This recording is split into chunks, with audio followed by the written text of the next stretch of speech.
ایک مزدور تھا جو ایک مسجد کی تعمیر کرنے پر مزدوری کر رہا تھا۔ ایک بہت بڑی اور شاندار مسجد جو کہ اس وقت کا سلطان تعمیر کروا رہا تھا۔ جب مسجد مکمل ہو گئی، تیار ہو گئی، تو سلطان نے حکم دیا کہ مسجد خالی کر دی جائے۔ کوئی بھی مستری یا مزدور یا کوئی بھی اور آدمی مسجد میں نہ رہے۔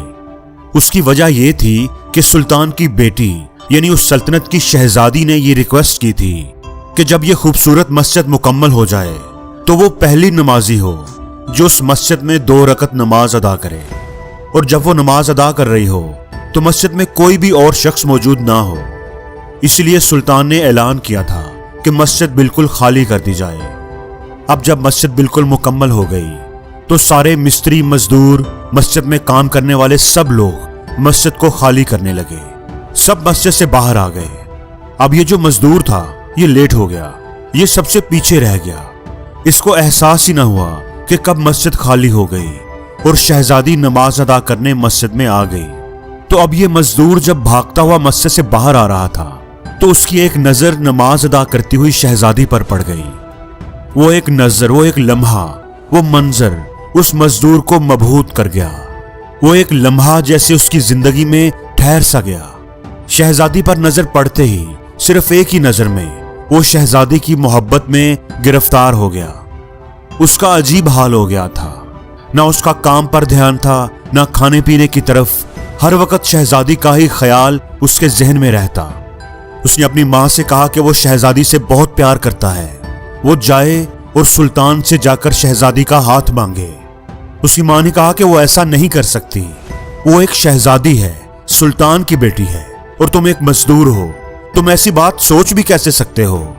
سلطان اس گستاخی پر ہمیں قید میں ڈال دے گا یا سخت سزا دے گا، ایسی بات کا خیال ذہن سے نکال دو۔ لیکن اب اس مزدور کی حالت دن بدن خراب ہوتی جا رہی تھی۔ نہ ہی وہ سوتا تھا، نہ ہی کچھ کھاتا پیتا تھا، ہر وقت شہزادی کے خیالوں میں ہی کھویا رہتا۔ اس کی ماں کو تو اب اس کی جان کی فکر پڑ گئی تھی۔ اسے احساس ہو رہا تھا کہ اب اگر اس نے کچھ نہ کیا تو اس کا بیٹا کہیں بھوک پیاس سے مر ہی نہ جائے۔ مرتی کیا نہ کرتی، وہ ڈرتے ڈرتے سلطان کے محل پہنچ گئی اور جا کر کے دربان سے کہا کہ مجھے سلطان سے ملنا ہے۔ دربان نے کہا کہ سلطان اس وقت مصروف ہیں، وہ ہر کسی سے نہیں ملتے۔ اس عورت نے بڑی منت سماجت کی کہ یہ اس کے بیٹے کی زندگی کا سوال ہے۔ اس کا ایک ہی بیٹا ہے جو مر رہا ہے، زندگی سے دور جا رہا ہے۔ صرف ایک بار اسے سلطان سے بات کرنے کی اجازت دی جائے۔ اگر دربان کو اس پر ترس آ گیا اور اس نے اسے سلطان کے حضور پیش کر دیا۔ عورت نے ڈرتے ڈرتے سلطان کو ساری بات بتا دی۔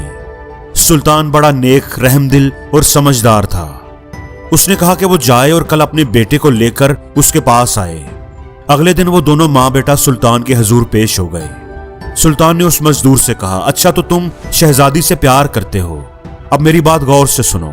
میری ایک شرط ہے کہ اسی مسجد میں سب لوگوں کے جانے کے بعد، یعنی جب عشاء کی نماز کے بعد سب لوگ مسجد سے چلے جاتے ہیں اور مسجد خالی ہو جاتی ہے، تو تم نے اس مسجد میں فجر کی نماز تک قیام کرنا ہے، اللہ کی عبادت کرنی ہے، اور یہ عمل تم نے پورے 40 دن ہر روز کرنا ہے۔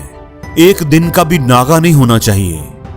اگر تم 40 دن بلا ناغہ یہ کر پائے تو میں تمہارا رشتہ قبول کر لوں گا، تمہاری شادی اپنی بیٹی سے کر دوں گا۔ بادشاہ نے یہ بھی کہا کہ میں ایک نگران تم پر مقرر کروں گا جو نوٹ کرے گا کہ تم ٹائم پر آتے ہو یا نہیں، لیٹ تو نہیں آتے، کوئی ناغہ تو نہیں کرتے، اور خشوع و خضوع سے قیام کرتے رہتے ہو، کوئی کمی یا کوتاہی تو نہیں کرتے، بیکار تو نہیں بیٹھے رہتے یا سو تو نہیں جاتے۔ تو اگر تم اپنا وعدہ پورا کرو گے تو میں بھی اپنا وعدہ پورا کروں گا اور شہزادی سے تمہاری شادی ہو جائے گی۔ وہ مزدور یہ بات سن کر بڑا خوش ہو گیا۔ اسے تو اس بات کی ہرگز امید نہیں تھی، اسے تو نئی زندگی مل گئی تھی۔ اب اگلے دن وہ مسجد گیا اور عشاء کی نماز کے بعد جب سب لوگ چلے گئے تو اس نے مسجد میں قیام اللیل کیا، فجر کی نماز تک نوافل ادا کیے، اللہ کی عبادت کی۔ دوسرے دن بھی وہ گیا، تیسرے دن بھی، وہ ہر روز جا رہا تھا، ایک بھی ناغہ نہیں کر رہا تھا۔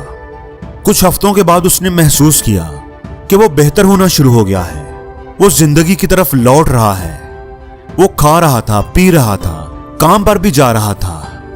دن گزرتے گئے، اب اسے عبادت میں بھی مزہ آنے لگا تھا،